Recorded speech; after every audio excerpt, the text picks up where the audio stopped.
Okay, so welcome to Activity 56, Shake the Shot. So I will be able to explain how kinetic energy can be transformed into thermal energy. Kinetic energy is the energy of movement. Thermal is the energy of movement at a molecular level. So what is this? Heat is a verb. It is not a noun. And so heat is something that's in movement. It's a transport. So energy that is in transit. Think of it something that's moving towards it. Heat always travels from a hot location to something that has a cooler temperature. So no such thing as cold, just from hot to a less hot area. Okay, it always goes essentially, think of it downhill. So temperature is the measure of average energy per molecule of the substance. So the energy that's moving over average what it's trying to connect to. In a second, I'll show you how a thermometer measures temperature. And then thermal energy is the sum, that means all, of the kinetic, so the moving energy of the random motion. Okay, random, see how random this is down here? Random, these are random as well, between molecules. So something that has low thermal energy would be bouncing around like this, kind of slow. Something with high energy would be bouncing quite rapidly. Okay, and of course, the greater the thermal energy, the greater the measurement of temperature will be, and there will be probably a transit from heat from that location to another. So now we're at an area here, so we're going to reset this. So we're going to go to water molecules, so there's different kind of molecules. So this is essentially a liquid. Now, we're going to add energy, and that energy is heat. So it's going to move around.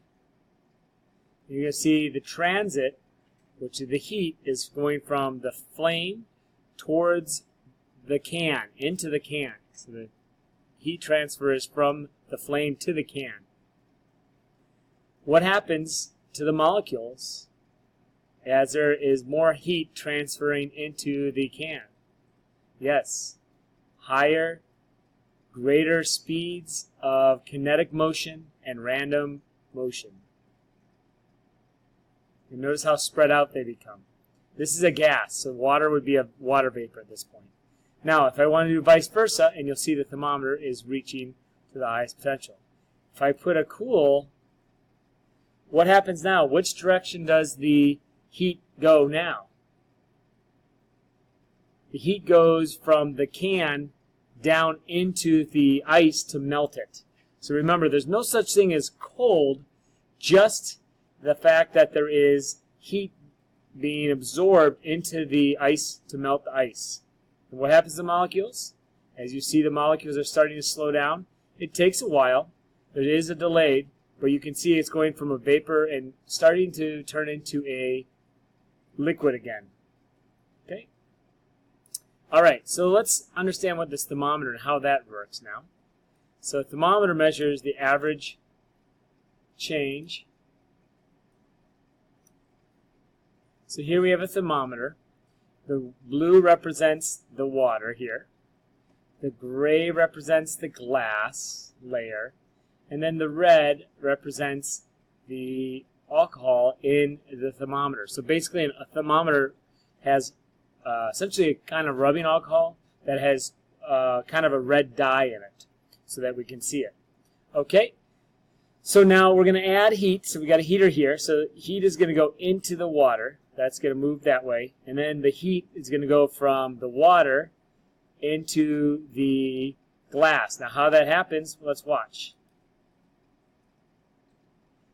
So heat energy transfers from the heater to the water.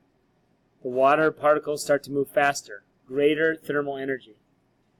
Now, the water particles now are starting to hit and make the glass vibrate.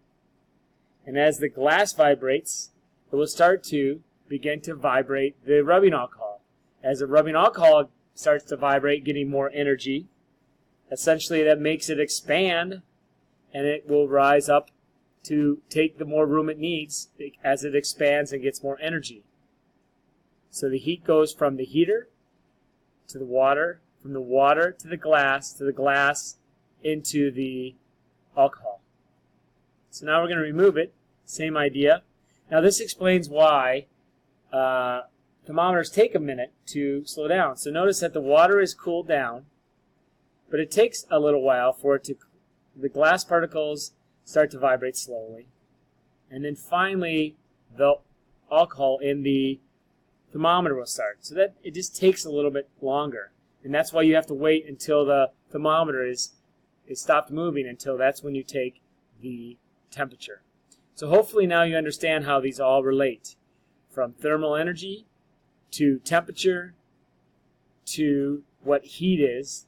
And remember, heat is a verb, and it's always something in movement. All right, thank you.